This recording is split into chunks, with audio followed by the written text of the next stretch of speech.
love and reverence, I bow down to that supreme consciousness that resides in each of us and animates all of us, and seek Bhagwan's blessing and permission to commence this session. Loving Sai Ram from Prashanti Nilayam.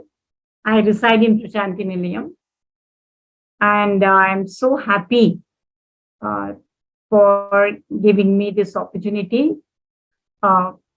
See, in satsangs like this, generally the speaker benefits more than the listeners.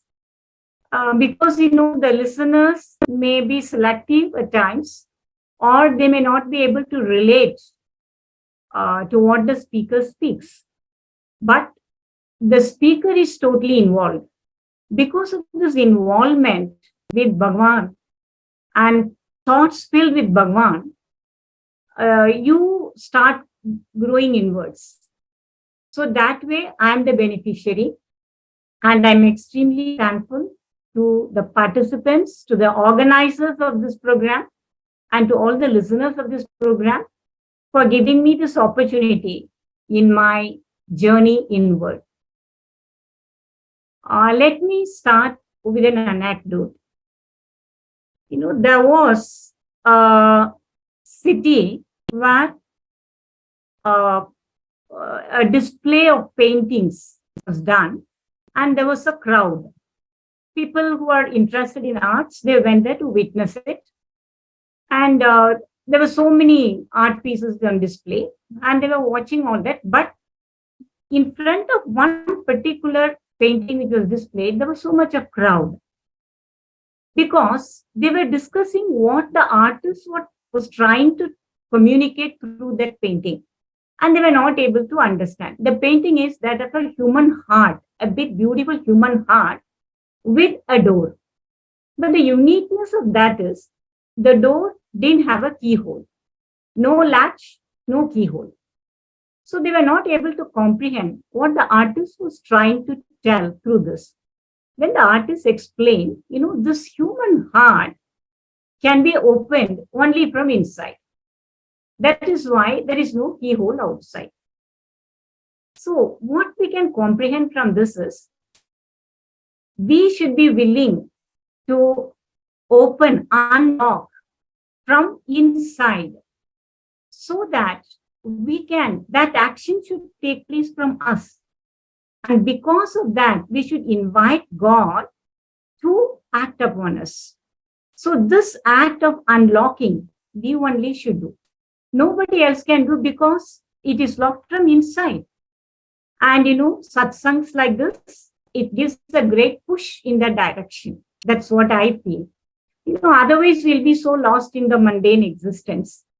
Then here actually we have a choice. We can choose to just live, enjoy the world, just like kana pina sona mar gaya. This may be one set of existence. But if you're really serious about life, if you really want to understand why we are on this earth, what is the purpose of our birth, and what are we supposed to do here? Why have we come down? These are the queries which we should ask ourselves. When we do that, actually, we get a different dimension, a different approach to life. And when we start on this type of inquiry, we really have a lot of questions that we need some support, some help, somewhere somebody who has tread this path earlier should be able to guide us.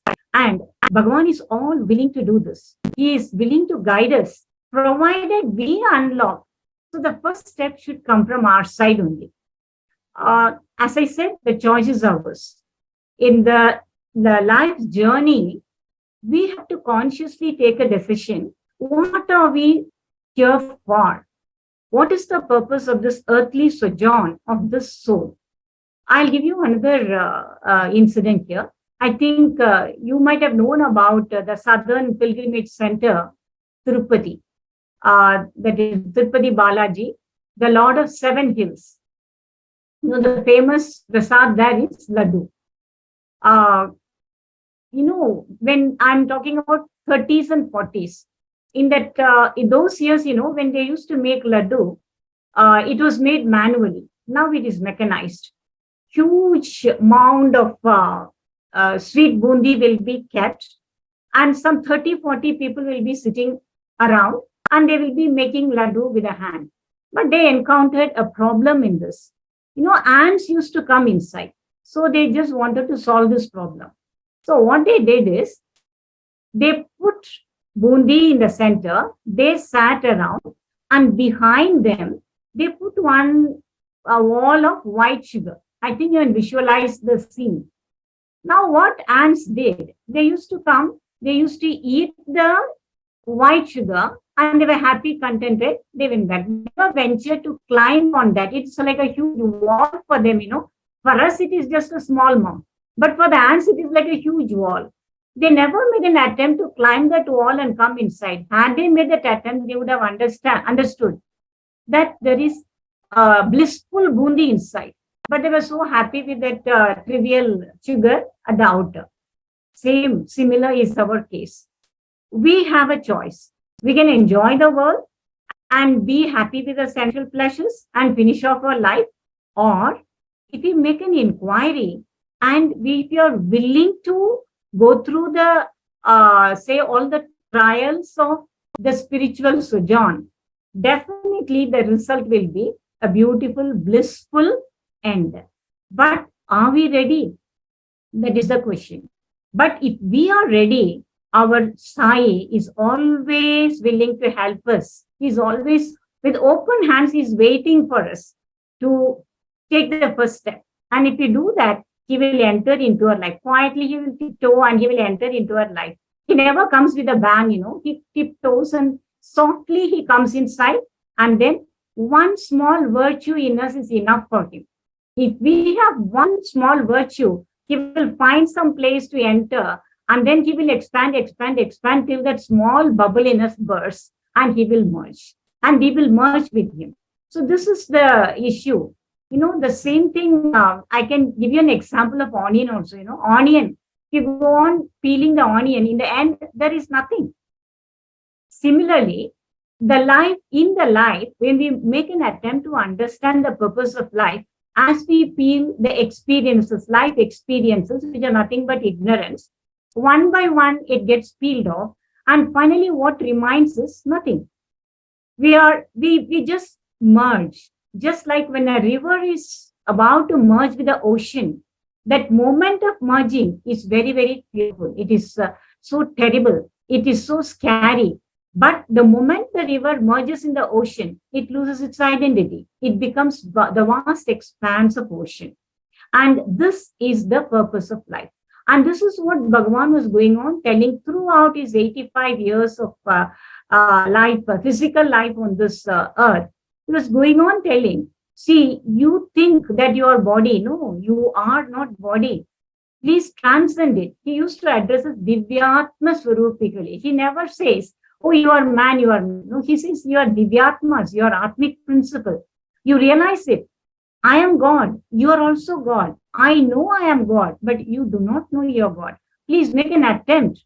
So he was going on bending this into us in n number of discourses. But we are so sluggish, or I know what, we refuse to move, budge. I know, but Swami is very patient, so very loving, so very, he used to wait for us to take the first step.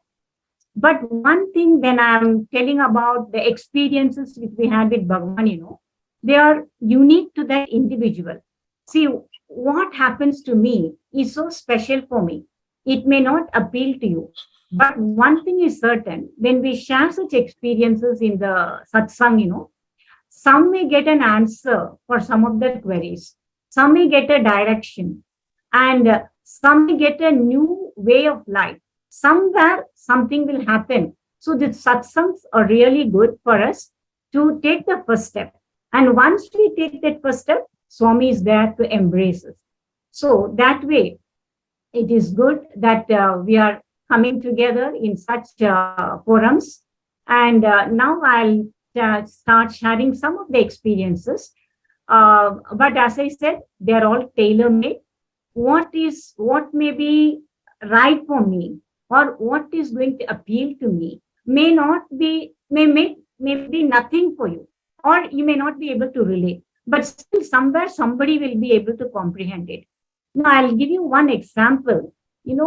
Once one of the devotees, he asked Bhagwan, Swami, why so much tragedy in my life? This particular devotee, he had a very, very disturbed childhood and a very tragic young adulthood. And when he got an interview, he was almost broken with that attitude. Yeah, Swami, why so much tragedy in my life? You know what Swami said? Swami came very compassionately, very softly, he said, that is to soften you, Bangaru. So, unless we get some experiences, we will not be able to move towards our source. So, we have to understand everything which happens in our life, everyone whom we come across in our life, they are meant for a purpose. It is meant for our molding. No, it may be our parents or our siblings or our children or our partners or our work environment or life situations. All these are given to us, or we come across all this only to be molded. So we should have that understanding. And when we have that understanding and acceptance, we will be able to move through the life. And every day will be a celebration for us then. Because, when we celebrate something, we are not serious about it, but at the same time, we are totally involved in this. That is celebration. So life should be taken like that, not seriously, but with total involvement at that particular moment. That is live in the presence. And this is what Bhagavan has told us n number of times. And I'll tell you one example here. See, once Bhagavan gave all the teachers 100 rupee note. All of us got one straight 100 rupee note. And some people, they kept it safely in the Godrej. Some of them framed it and kept it. And I kept it with me for some time. And I reflected on that. What will I do with this 100 rupee note? Anyhow, it has become so holy because Bhagavan has touched it. But it is a paper. After some time, it will disintegrate. So what will happen to such a holy object if it disintegrates? I thought, and then I came with one solution, but I wanted Bhagavan's approval for that. So I wrote a letter about what was going on in my mind. And I said, Swami, if you take this letter, I think that I've taken a right decision and I'll go ahead. So I sat in the darshan line. I gave the letter to Bhagavan. Swami took the letter and gave me namaskar. I was so happy. I came and executed my plan. And what was my plan? I have written in that letter, Swami, this is my prayer. I intend to deposit this money in my savings account. Let this 100 rupees circulate. Whoever touches this particular note, they should develop deeper faith in the organization. Deeper faith in their faith only. So Swami says, if you're a Christian, become a better Christian. If you're a Muslim, become a better Muslim. If you're a Hindu, become a better Hindu. So it is like that. So let them become more God-oriented. Let them be blessed with abundance. Because you have given me this 100 rupee note and you have blessed me with abundance. Whoever touches this rupee, let them be blessed with abundance. And let them develop deeper faith in the faith which they are following. So bless them like that. If you approve of it, take this letter. Swami took the letter and I deposited the money, and that money will be circulating now. So many people would have touched it. And I'm sure Swami would have heard this prayer. And this is for me. And those people who framed and kept it also, that is good for them. That is their emotional. So Swami respects everyone's emotion. Swami respects everyone's prayer. And Swami allows every soul to evolve in its own way. And, this is something which I would like to tell because, what is appealing to me may not be appealing to you. It is tailor-made. but still the experiences you can reflect upon. Somewhere you will get some direction.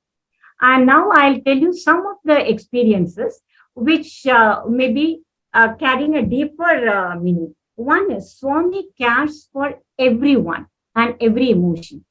See, this happens somewhere in 80s, I think, when Swami called us for interview. Those days, no cell phone, and only very few girls were there. So Swami called the girls also, girls and few teachers. Swami called for an interview. We were in the interview room, and those days, when we get interview, we always used to carry a tape recorder because to record what Swami.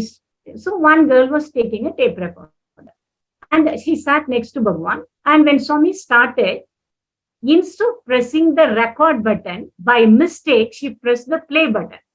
And the noise came. And Swami got little annoyed like this, looked at her with so much, hey, like that he said. That girl was so upset because Swami scolded. And she lost all the interest in the interview. And she just shrunk. She felt that the whole world is caving in on her. And with her head bent down, she just kept, and she didn't record also. And the whole interview, she was just sitting quietly. And the interview got over. And after interview, Swami takes one basket, gives Vibhuti to all of us.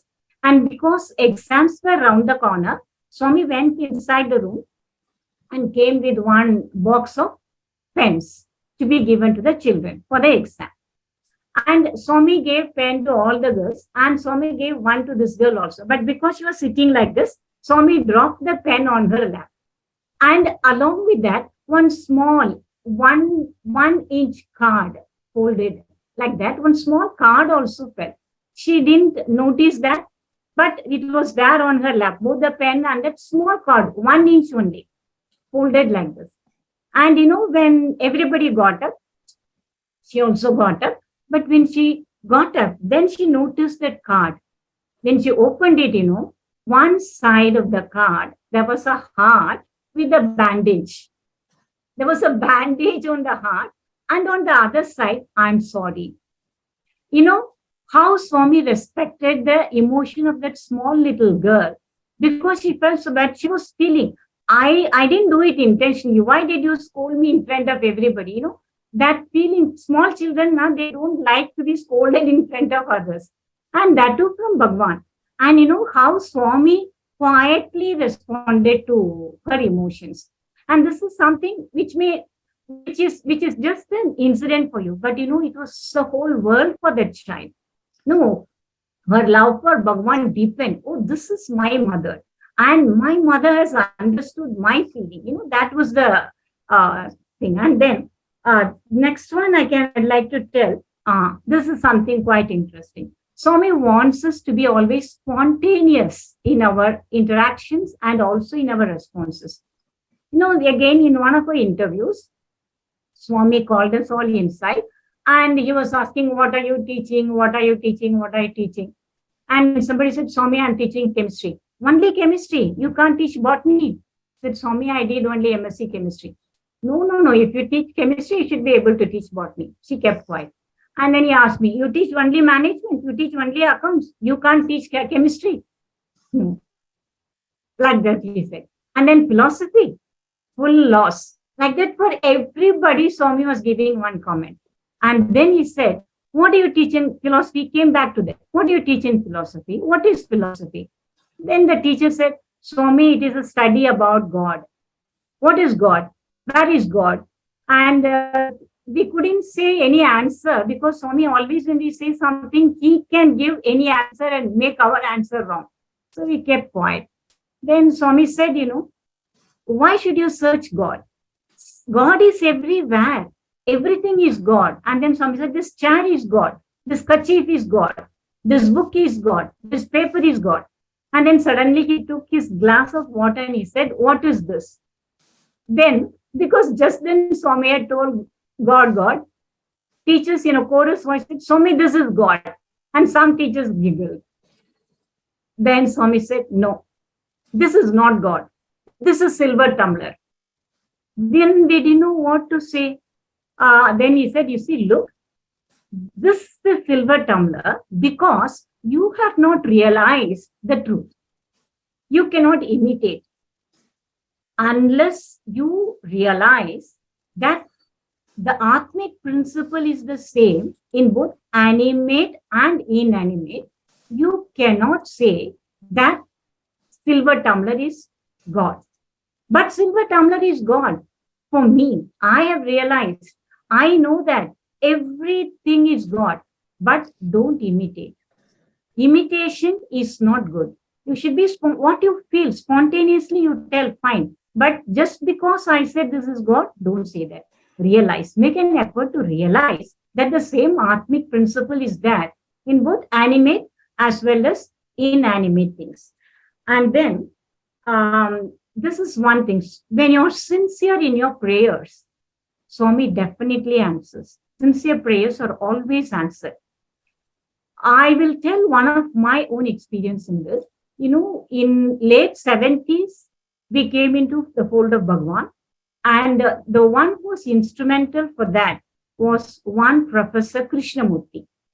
And he and his family, they were ardent devotees of Bhagwan from from birth itself. Their families like that. So, but it was a big story. I'll cut it short. He introduced us to Swami. And he was a Samiti convener in our place at that time.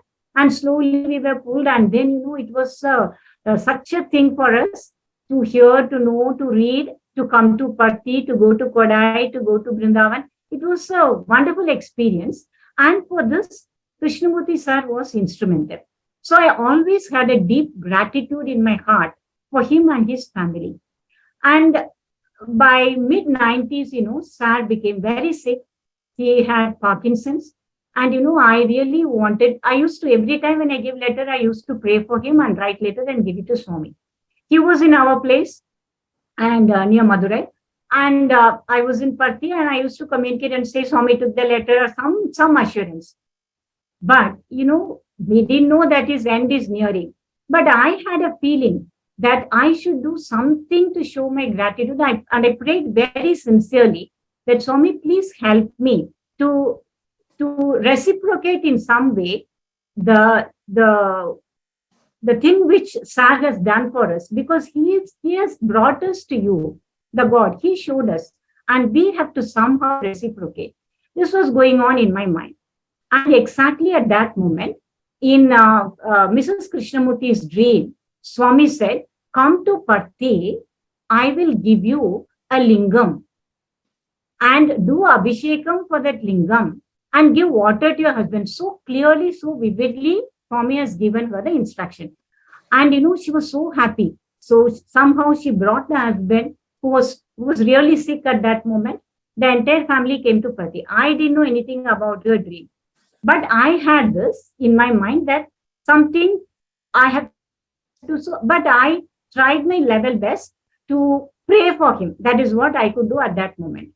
But out of the blue, that time, Bhagwan gave one Spadika lingam to me as well as to my mother. And, to all the teachers also he gave. My mother also got one, I also got one. So two similar Spadika lingams, the small one.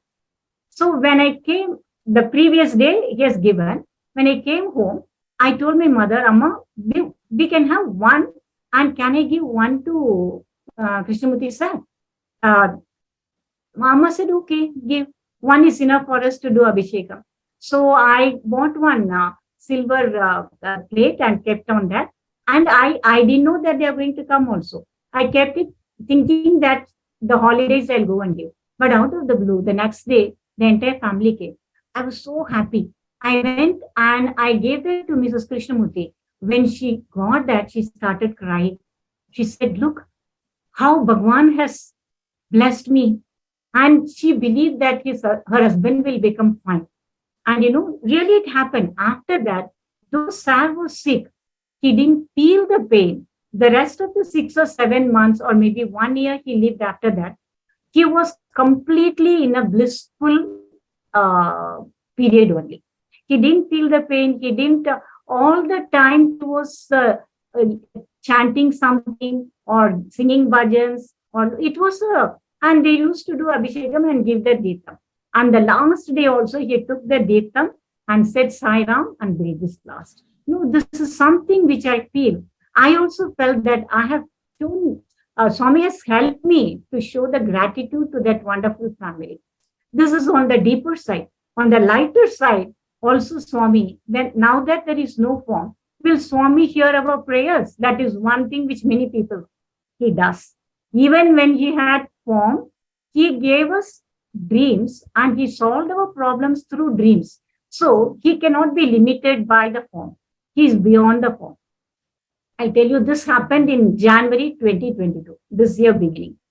You know that 2 years of all of us, we were inside because of Corona, and my mother was feeling, we have I think every summer, Amma and I will go for some pilgrimage. So for 2 years, we were locked up. We couldn't go anywhere. And by 2022 beginning, slowly the world started opening up. And my mother started pestering me. Rajesh, let us go to North. Let us go to Rishikesh. Let us go to Haridwar. Take me to North. Somewhere take me to North. I was thinking how the third wave was just going on. Omicron was going on. And how can we go? And but the world has started opening up and trains were also going. Plane was also there. So maybe I was planning what to do and I was praying to Swami. So my mother wants to come and I was praying to Swami, Swami, at least for a week, let us go and come back. We both got infected with Omicron, and in the ashram, whoever gets infected, we were sent to North Building. So now you see, in a very lighter way, Swami answered our prayer. Because we got infected, Swami sent me and Amma to North Building, and 1 week we are kept in isolation there. And this is something which I jovially I say, Amma, you wanted to go to North, and Swami has sent us to North. So this is one way by which Swami answers us, our prayers. It's maybe a childish one, but still, he hears, he's with us. And though form is not there, he's very close to us. That's what I could understand from this. And then Swami teaches the lessons in a very profound, very subtle way. I can give an example from my own experience for this. It was year 1999 and it was birthday time. Swami was in a gifting mood. We were all it was the month of November. December, I had to write my pre-PhD exam. Swami came out and gave us all one Parker pen. I was so happy. I'm going to write my exam and Swami is giving me a pen. That's what I thought. Everybody got. And as soon as they got the pen, they opened it and they started writing Om Shri Sai Ram. I also opened the pen. To my utter shock, the pen didn't have any refill, no nib, nothing, no ink. I couldn't write. It was just an empty pen, body, that's all. I was heartbroken. I just kept. And Swami was in a giving mood. Again, he went inside the room, came out, and gave us all a torchlight, a small hand torch. And everybody in Kulwant Hall started clicking, and it was giving light. I also pressed, but nothing came out. I opened and saw there was no battery. My God, what is it? Pen without refill and torch without battery. Then again, Swami came in and with a gift of a small alarm clock.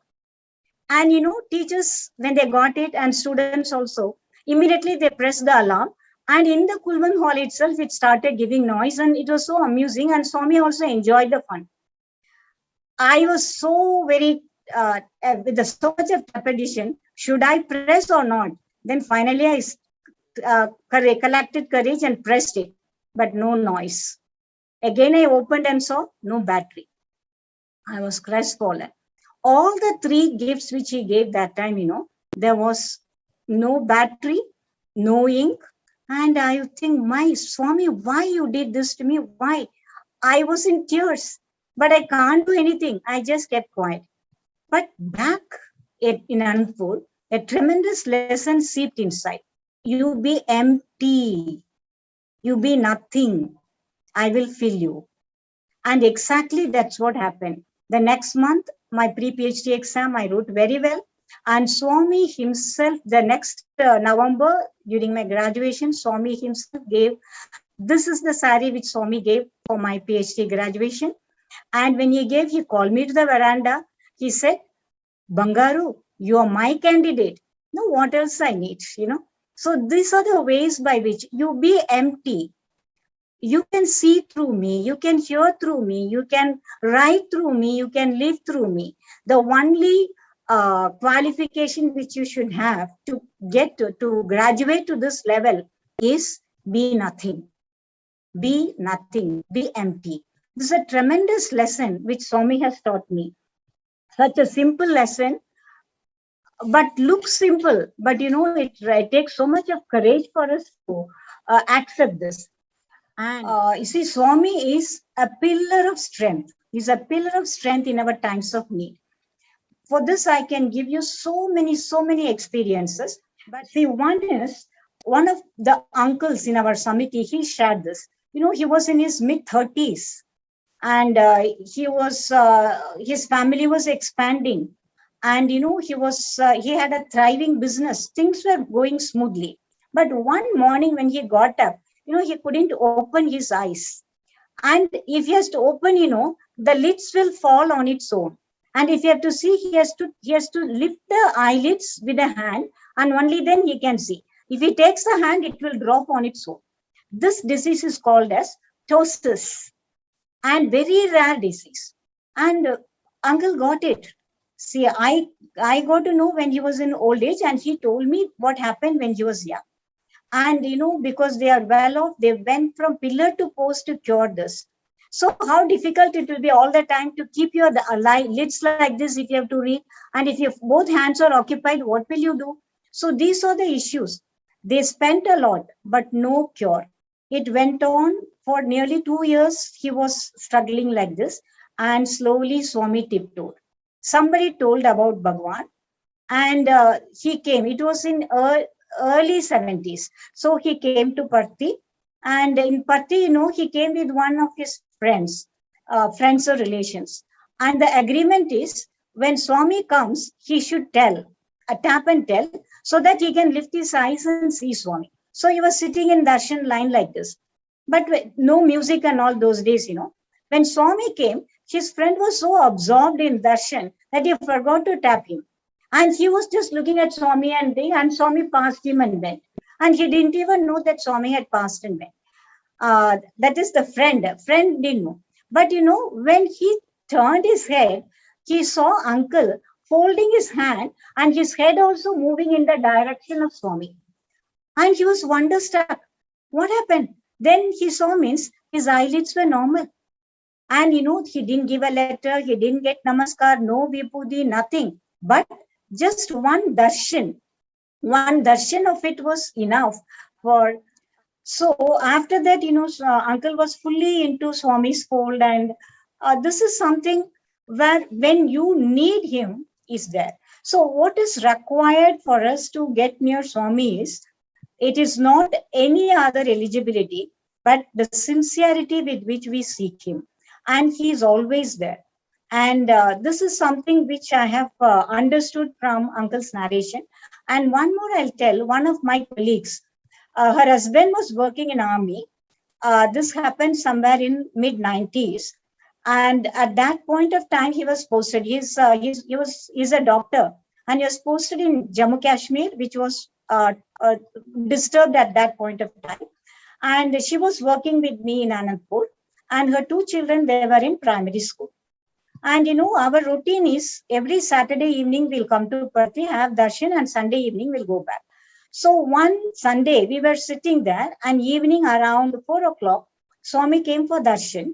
And when he came near her, Swami looked at her deeply and asked, "Husband kaisa hai?" Because he was in the disturbed area and it is not a family zone. So she didn't hear anything from her husband for quite some time. And when Swami asked like this, she was heartbroken. She started crying. Just Swami went away. He just asked like that and moved off. But then she was worried. What happened to my husband? What happened to my husband? And after a week, she got a letter exactly describing 4 o'clock what happened. See, he had gone to bank, and when he was coming out, he was surrounded by terrorists. He ran into a bulletproof van, and it was surrounded. He thought he will run, that is, the van will go, but it was surrounded by terrorists, and they started shooting.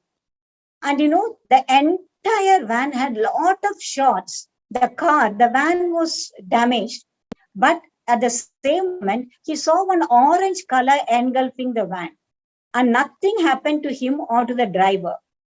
But the van was totally shots going up and so many holes in the van, but nothing happened to him. Look at the beautiful way in which Bhagavan has protected. See, he's a pillar of strength. Swami is a pillar of strength in our times of need. So this happened to me. It was in 92. I was, see, Swami gives us warning sometimes. He tries to protect us, but we in our ignorance, we don't understand that. One of my colleagues had arranged for a bhajan, home bhajan, and her daughter came around morning. She said, Auntie, come to our house for bhajan today evening, 6 o'clock.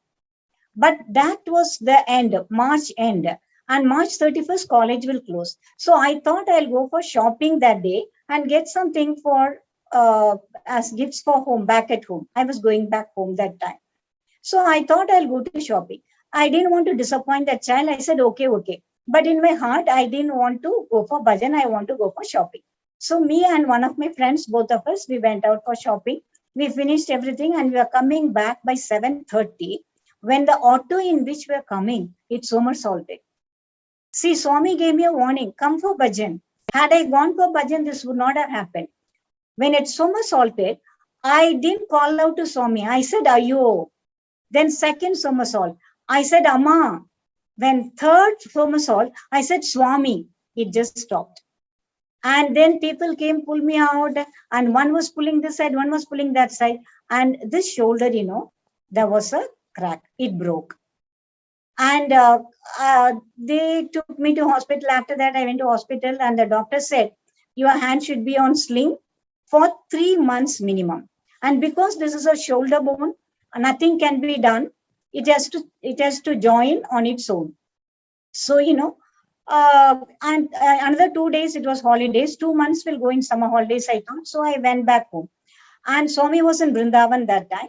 And April 1st, I just covered myself like this. And with my hand inside, my hand was in sling.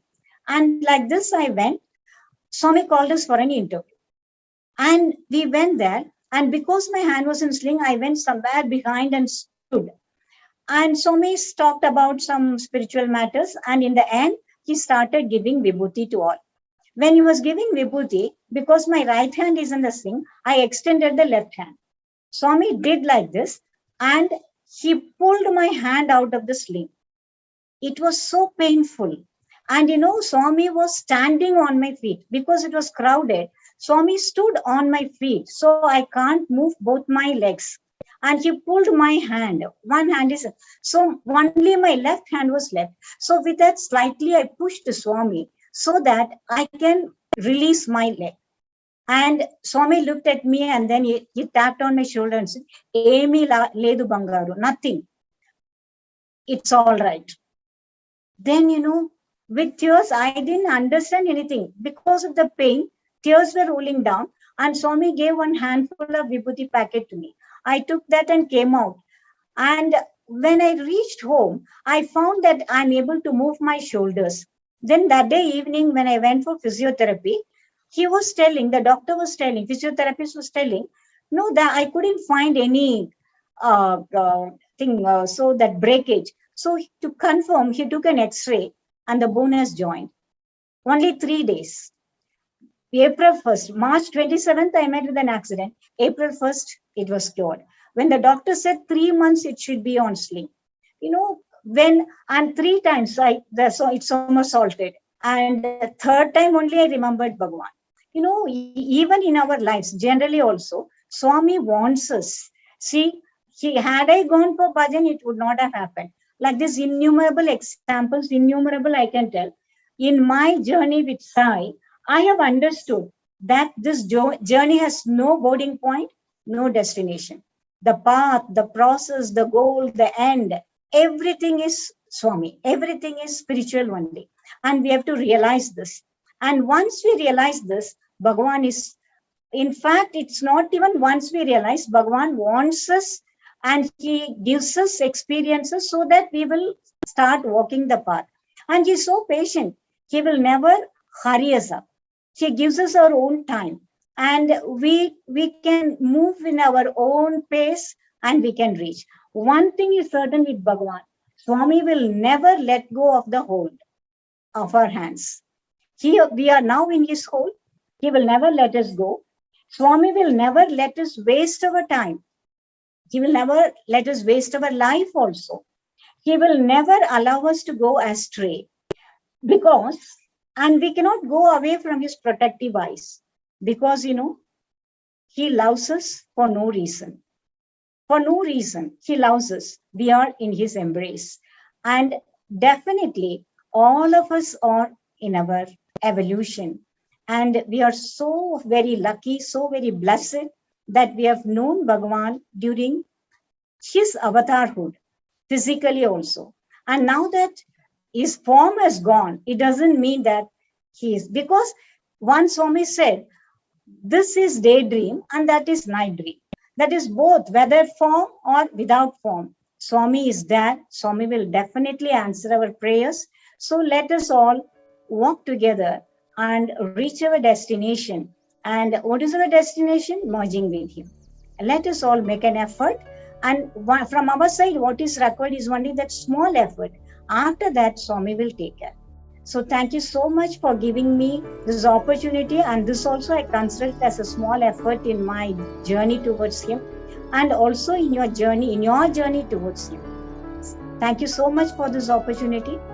Samasta Loka Sukhino Bhavantu. Thank you so much. Sai Ram. Everyone, Sai Ram.